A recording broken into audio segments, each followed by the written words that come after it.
What is up, guys? Tomcat here, and welcome to a brand new episode of Stock vs. Tuned in Forza Horizon 4, the show where we race one stock car against a car that starts out as stock, and then we compare it later on to its tuned form within restrictions that we set for it, usually that comes down to PI range. So this is going to be a Audi R8 V10 against a Audi TTRS. The Audi R8 V10 is obviously going to be the stock car, and the TTRS is going to be stock and then tuned. So without any further ado, let's take the R8 V10 to the highway, see what kind of speeds it can post through the speed trap, as well as seeing how it sounds and how it drives. Sounds so good.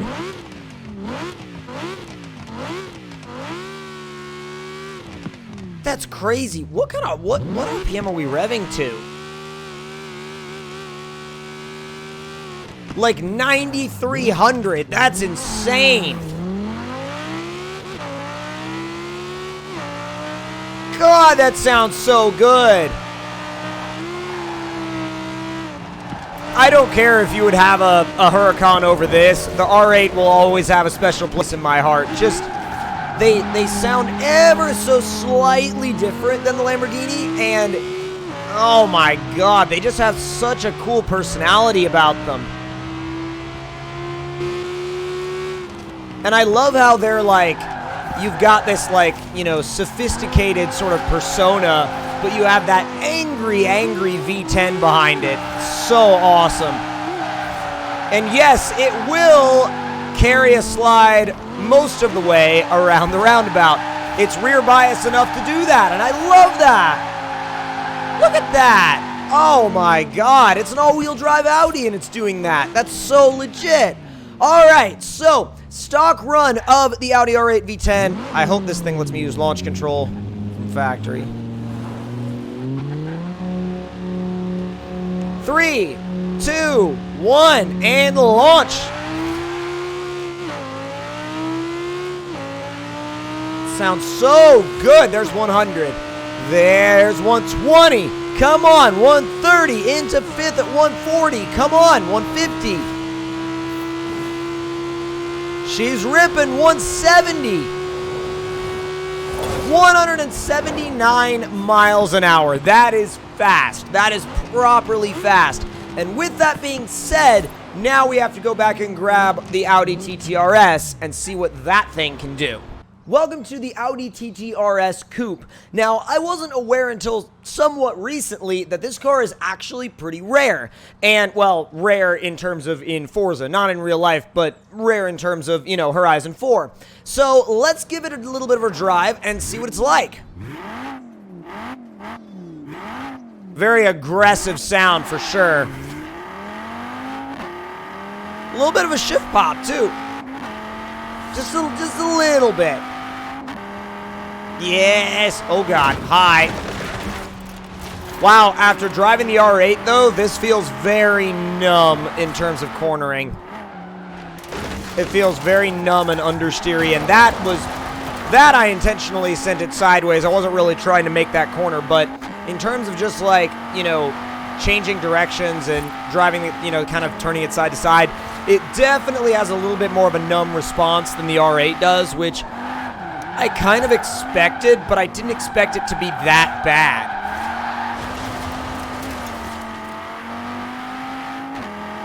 Let's see how wow, it will not push the rear end out at all.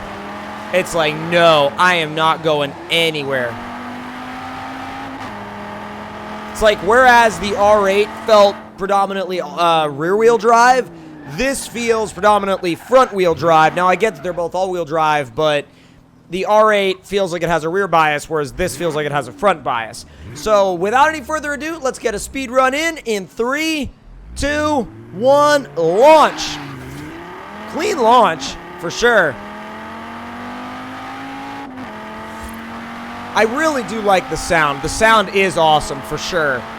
There's... oh, bruh, really? Can't keep it in your own lane? Apparently not. Come on, there's 110. And 120 into fifth. Just sticking with it. Sticking with it. Foot hard down on the throttle, and 148 miles an hour. So pretty respectable for its class, pretty respectable for its power level, but not quite where it would need to be to beat the R8 V10. So without any further ado, let's head back to the shop and see what kind of power we can extract, and in turn, see what kind of speeds we can extract from this TTRS. All right, upgrade shop time. So we're going to fully build the stock engine and see where that leaves us for power. I don't really want to swap this car because I want to maintain the characteristic of that very aggressive engine that it comes with from the factory. So I'm trying to preserve that as much as I can, and I'm trying to preserve that attitude and that character within the car. However, that leaves us with a final power factor of 638 horsepower and 545 foot-pounds torque, which is not bad, but I don't know if it's going to be enough to compete with the R8 V10. Now, big brakes are absolutely happening, race suspension is absolutely happening, and race weight reduction to bring us down to 2650 is also absolutely happening. So with all that being said and done, we've got a fully built driveline ready to go in, so we do have full control of everything in there when it comes to tuning.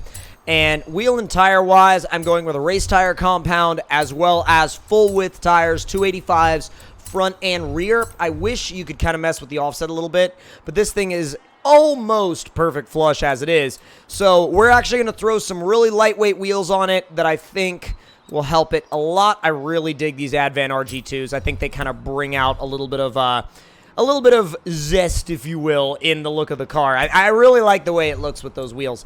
Not gonna mess with the aero. Now, if we wanted to do a engine swap, all it gives us is the Turbo Rally engine, which I'm not gonna do because everybody on the internet will get very upset because nobody on the internet likes the Turbo Rally engine. The Turbo Rally engine, at least in my little corner of the internet, the Turbo Rally engine is like the devil. So, with that being said, we're not going to use it. So now, back to the highway, back to the road, and we're going to get to finally see what a fully built TTRS can do in the, like on the speed trap and on the highway. So, especially in comparison to that R8 V10. See how it sounds now. Sounds even angrier.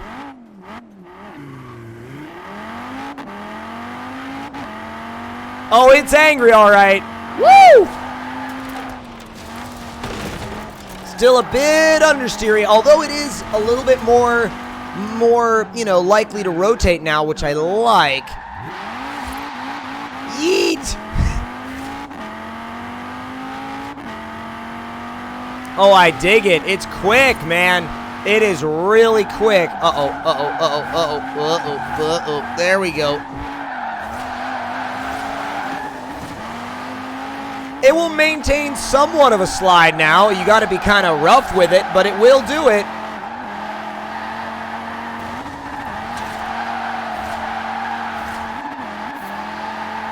Yeah, no, you got to be kind of rough with it, but it will maintain a slide and it will keep it moving. So that works for me. I think it's definitely been woken up a little bit. So, what is it gonna run? Let's find out.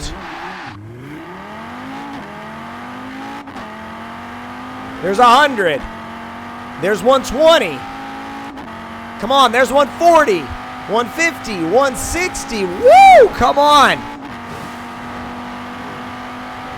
Oh, deep into the 180s. 190. Boom! 192 miles an hour. This thing is a little rocket ship now, and I couldn't be happier with the results that we got from this little car. And as a little bit of a final test, I'm curious as to how good of a donut it does. Because you always got to check, you know what I mean? It's always important, right? Always important to check and see how good of an all-wheel drive donut your all-wheel drive car will do.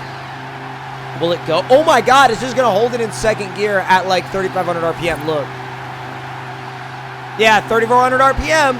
Full boost, full steering angle. It'll keep going. It's not really happy about it, but it will keep going, which is kind of surprising to me. Hey, there it goes. And then we can whip it back the other way. Oh, it bogged out really bad. Ow.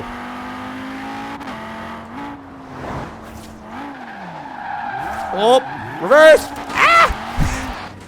Oh, this thing is silly. I really enjoy it, though. It's a really fun little car. So if you guys enjoyed this video, make sure to leave it a like. Tell me in the comments below what you guys would like to see. And if you're new to the channel, please do click that subscribe button and click that notification bell to be notified whenever we go live with a new video. And I see you guys next time.